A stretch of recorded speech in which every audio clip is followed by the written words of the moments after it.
Setelah teman-teman saya membahas temuan dari diskusi dari jurnal ini, sekarang saya akan membahas dua bagian terakhir yang sangat penting, yaitu implikasi dan juga kesimpulan serta keterbatasan dari penelitian ini. Secara teori, pertama ada implikasi teoritis. Penelitian itu memberikan kontribusi besar pada literatur manajemen kualitas dan juga logistik, khususnya untuk industri perhotelan. Selama ini penelitian tentang sustainable competitive advantage atau keunggulan bersaing yang berkelanjutan lebih banyak berfokus pada pengguna logistik, bukan pada penyedia layanan logistiknya. Nah, jurnal ini hadir untuk memecah hal itu. Selain itu, penelitian ini juga memperluas penggunaan research based theory atau RBT dengan memasukkan variable knowledge dan innovation resources sebagai faktor yang sebelumnya sering diabaikan dalam kerangka keunggulan kompetitif. Ini memperkaya cara kita memahami hubungan antara sumber daya logistik dan juga kualitas layanan secara lebih menyeluruh. Yang lebih menarik ini, penelitian ini justru menemukan bahwa di konteks Kurdistan sebagaimana negara berkembang, pengetahuan dan inovasi belum terbukti signifikan mempengaruhi kualitas layanan secara langsung. Ini berbeda dari temuan negara-negara maju. Artinya, teori yang berlaku di konteks negara maju belum tentu bisa diterapkan di konteks berkembang. Lalu yang kedua ada implikasi metodologis. Dari sisi metodologi, jurnal ini memberi kontribusi dengan menciptakan item pengukuran baru yang dirancang khusus untuk mengukur sustainable competitive advantage di sektor perhotelan. Item-item ini tidak dibuat sembarangan, melainkan dikembangkan melalui kajian literatur mendalam dan divalidasi oleh ahli di bidang logistik. Ini penting karena peneliti berikutnya bisa menggunakan instrumen ini sebagai dasar untuk meneliti keunggulan kompetitif di berbagai sektor lain. Lalu yang ketiga, dan ini yang paling relevan dengan praktisi, ada implikasi praktis di sini. Penelitian ini menggunakan sumber daya logistik seperti SDM, teknologi dan juga operasional sebagai kunci untuk diprioritaskan menjadi keunggulan bersaing. Manajemen harus perlu mengalokasikan sumber daya mereka secara strategis, terutama pada aset tidak berwujud. Lalu untuk konklusinya, penelitian itu bertujuan untuk memahami peran mediasi kualitas layanan dalam menghubungkan sumber daya logistik dengan keunggulan bersaing yang berkelanjutan, khususnya di industri perhotelan Kurdistan, Irak. Pertama, sumber daya logistik terutama human resource, technologies, resources, dan operational resources terbukti berpengaruh positif dan signifikan terhadap sustainable competitive advantage hotel. Kedua, jenis sumber daya logistik tersebut juga terbukti berpengaruh signifikan terhadap kualitas layanan. Ketiga, kualitas layanan terbukti berperan sebagai mediator parsial antara sumber daya logistik dan juga keunggulan bersaing. Namun ada satu temuan yang menarik perhatian, knowledge and innovation resources ternyata tidak terbukti berpengaruh signifikan terhadap kualitas layanan. Kesimpulan besarnya itu, hotel yang ingin unggul secara berkelanjutan harus fokus membangun kualitas layanan yang kuat didukung oleh sumber daya logistik yang terkelola dengan baik. Nah, selanjutnya ini types of teams. Nah, dalam upaya peningkatan kualitas, organisasi menggunakan berbagai jenis tim sesuai dengan kebutuhan proyek, tingkat kompleksitas masalah, dan tujuan yang ingin dicapai. Setiap jenis tim memiliki peran, struktur, dan tanggung jawab yang berbeda.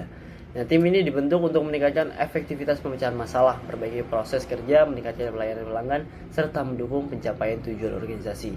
Pemilihan jenis tim bergantung pada ruang lingkup pekerjaan dan pihak yang terlibat. Yang pertama itu proses improvement teams. Teams yang berfokus pada perbaikan proses dan kualitas layanan.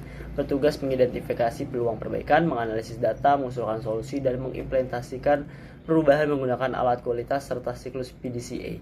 Yang kedua itu cross-functional teams, yaitu tim yang terdiri anggota dari berbagai departemen atau fungsi dalam perusahaan, digunakan untuk menyelesaikan masalah yang melibatkan banyak bagian organisasi dan mendukung pengambilan keputusan strategis.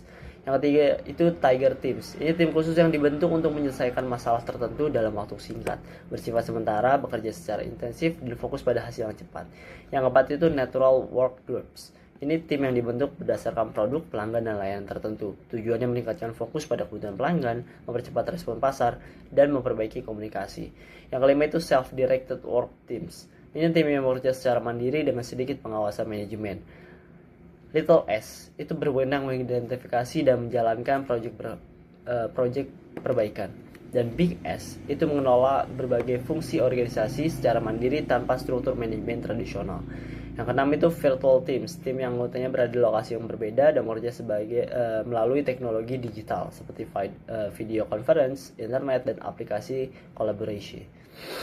Nah, berbagai jenis tim ini digunakan untuk tujuan berbeda, mulai dari perbaikan proses pada proses improvement teams, penyelesaian masalah lintas fungsi pada cross-functional teams, penanganan masalah mendesak seperti tiger teams, fokus pada pelanggan, natural work groups, dan pengelolaan mandiri self-directed team, hingga kolaborasi jarak jauh seperti virtual teams. Tujuan akhir adalah meningkatkan kualitas, efisiensi, dan kinerja organisasi. Pada materi implementing teams, dijelaskan bahwa organisasi modern itu semakin membutuhkan kerjasama tim karena lingkungan kerja sekarang lebih kompleks dan juga berbasis knowledge work. Nah, oleh karena itu, perusahaan tidak lagi hanya mengandalkan keputusan individu saja, tetapi lebih menekankan kolaborasi antar anggota tim. Implementing teams itu merupakan proses yang membentuk dan mengelola tim agar mampu meningkatkan kualitas kerja dan keberhasilan proyek. Salah satu faktor penting dalam implementasi tim adalah employee empowerment, yaitu pemberian wewenang kepada karyawan agar dapat mengambil keputusan terkait pekerjaannya sendiri. Nah, hal ini itu membuat karyawan lebih bertanggung jawab dan termotivasi. Selain itu juga kepemimpinan yang sangat penting. Pemimpin tuh harus mampu memberikan arahan, membangun komunikasi, dan menyesuaikan gaya kepemimpinan dengan kesiapan anggota tim. Dalam materi ini juga dijelaskan bahwa tim itu mengalami beberapa tahap perkembangan, yaitu forming, storming, norming, performing, dan mouring. Perusahaan juga dapat membentuk berbagai jenis tim seperti process improvement teams, cross-functional, self-direct team, dan virtual team sesuai kebutuhan organisasi. Tujuan utama implementing teams adalah meningkatkan kualitas kerja, mempercepat penyelesaian proyek, meningkatkan produktivitas, dan menciptakan kerjasama yang lebih efektif dalam sebuah organisasi. Yaitu materi Managing and Controlling Project, yang artinya mengelola dan mengendalikan proyek. Nah, dalam manajemen kualitas, proyek tidak cukup hanya dikerjakan oleh tim yang kompak. Proyek juga harus direncanakan, diarahkan, dikontrol, dan dievaluasi dengan jelas. Tujuannya agar kegiatan yang dilakukan tetap sesuai dengan sasaran organisasi. Nah, langkah pertama dalam mengelola proyek adalah menentukan kelayakan proyek. Artinya, perusahaan harus menilai apakah proyek tersebut layak untuk dijalankan atau tidak. Penilaian ini bisa dilihat dari manfaat, biaya, waktu, dan dampak yang dihasilkan. Langkah berikutnya adalah membuat proyek charter. Nah, proyek charter berisi tujuan proyek, anggota tim, jadwal penyelesaian, manfaat yang diharapkan, serta pihak yang bertanggung jawab. Nah, selanjutnya yaitu tim dapat menggunakan force field analysis, yaitu alat untuk melihat faktor yang mendukung dan menghambat perubahan. Dengan cara ini, tim bisa memperkuat faktor pendukung dan mengurangi hambatan. Nah, kemudian ada work breakdown structure atau WBS. Nah, WBS ini digunakan untuk memecah proyek besar menjadi tugas-tugas yang lebih kecil. Jadi pekerjaan lebih mudah dibagi, dijadwalkan, dan dikontrol. Nah, selain itu, manajer proyek perlu menentukan urutan pekerjaan, ukuran keberhasilan, dan waktu penyelesaian setiap tugas untuk membantu mengendalikan proyek. Nah, digunakan alat seperti activity network diagram, PERT chart, critical path method, dan Gantt chart. Nah, jadi managing and controlling project sangat penting karena membuat proyek berjalan lebih terarah, terukur, dan sesuai dengan tujuan peningkatan kualitas. Bagian ini saya akan membahas tentang perbedaan perspektif kualitas antara perusahaan jasa dan juga perusahaan manufaktur. Nah, di perusahaan manufaktur sendiri, kualitas diartikan sebagai kesesuaian produk dengan spesifikasi yang sudah ditentukan. Apakah produk bebas cacat, apakah dimensi presisi, apakah material sesuai standar. Nah, semua terukur dan bisa diverifikasi sebelum produk sampai ke tangan konsumen. Contoh gampangnya itu misal nih, ada pabrik sepatu bisa ngecek sol, jahitan, dan bahan kulit sebelum produk dikirim. Kalau ada yang cacat, kita bisa tahan dulu. Sekarang bandingkan dengan perusahaan jasa, misalnya rumah sakit, bank, ataupun juga restoran. Nah, kualitas di sini jauh lebih sulit diukur karena sifatnya intangible, tidak berwujud. Kamu tidak bisa memegang pelayanan sebelum mengonsumsinya. Nah, dan yang lebih baik lagi, jasa ini diproduksi dan dikonsumsi pada saat yang bersamaan. Dokter yang sedang menerima pasien, itu proses produksi dan konsumsinya terjadi di satu waktu yang sama. Nah, dari sinilah ada 5 perbedaan utama dalam perspektif kualitas antara kedua jenis perusahaan ini. Yaitu pertama, tangibility. Produk manufaktur bersifat tangible, nyata, bisa dipegang dan bisa dilihat. Sementara jasa bersifat intangible, yang dibeli konsumen adalah pengalaman, bukan benda fisik. Ketika naik ojek online misalnya, yang kamu beli itu bukan motornya tapi layanan tersebutnya. Lalu Yang kedua ada standarisasi. Di manufaktur, standar kualitas bisa diseragam dan konsisten, setiap unit produk harus diidentik satu sama lain. Yang ketiga ada inventory, yaitu penyimpanan. Perusahaan manufaktur bisa menyimpan produk, sedangkan kalau jasa emang nggak bisa disimpan. Terus yang keempat ada keterlibatan konsumen. Di manufaktur konsumen tidak melibat dalam proses produksi sama sekali, mereka hanya menerima produk akhirnya.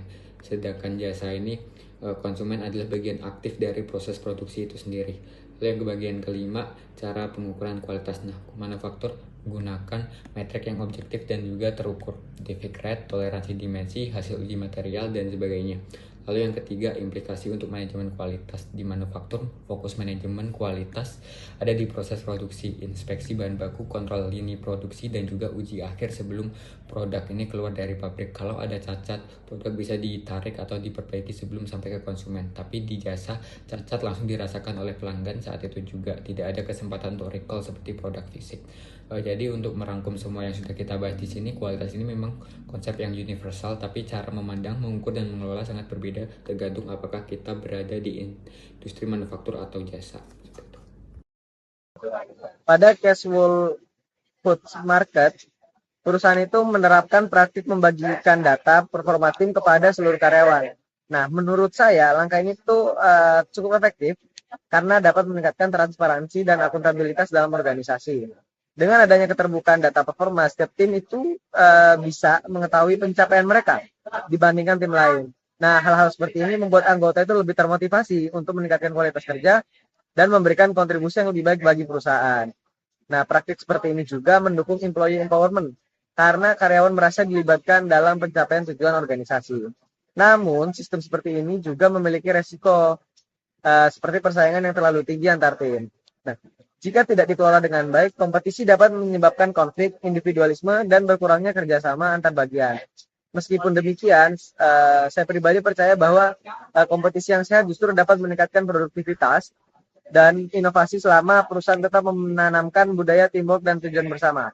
Oleh karena itu, praktik transparansi performa seperti di Whole Foods Market, menurut saya itu memberikan lebih banyak manfaat dibandingkan kerugiannya. Jadi itu cukup efektif untuk diambil. Selanjutnya kita akan menjawab pertanyaan pertama, itu do you believe that Whole Foods emphasis on teamwork is appropriate for the grocery store industry? Why or why not? Ini ya sesuai karena industri supermarket sangat bergantung pada koordinasi antar bagian seperti produk segar, bakery, dan layanan pelanggan.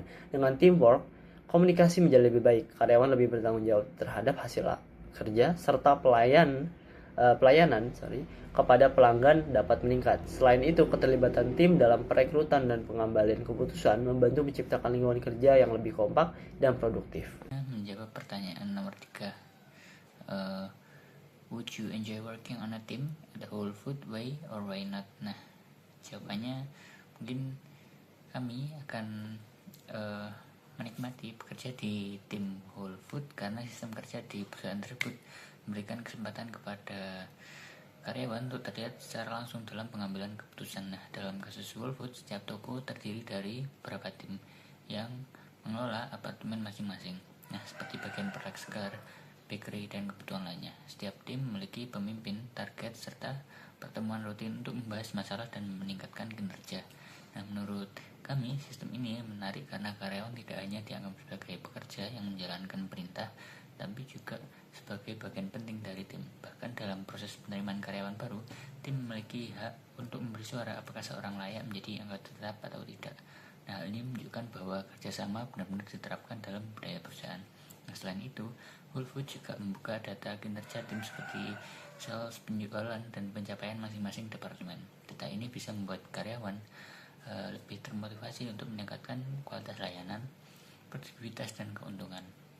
Nah, namun sistem seperti ini juga memiliki tantangan. Jika persaingan antar tim terlalu kuat, bisa muncul tekanan antar konflik. Nah, karena itu perusahaan perlu menjaga agar kompetisi tetap sehat dan tidak merusak kerjasama.